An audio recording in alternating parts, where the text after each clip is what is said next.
وہیں پر ایک سچا عالم دین عارف ربانی مجدد الفسانی شیخ احمد سرہندی رحمۃ اللہ علیہ، جو ایک چھوٹے سے گاؤں سرہند کے اندر ایک فقیر منوش آدمی تھے، انہوں نے اس کے خلاف آواز بلند کی، ان کو جیل میں رہنا پڑا، جیل میں ڈال دیا کہ ساری زندگی گوالیار کے جیل میں، تو کبھی فوج میں نظر بند رہے پوری زندگی۔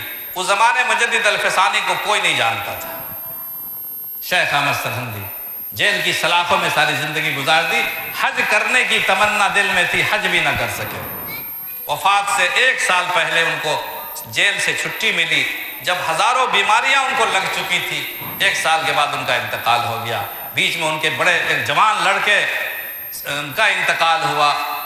گھر میں کتنی موتیں ہو گئیں، وہ جیل میں اور حکومت کے مظالم کے شکار رہے۔ کوئی نہیں جانتا تھا اس شخص کو، مجدد الفسانی رحمۃ اللہ علیہ کو۔ انہوں نے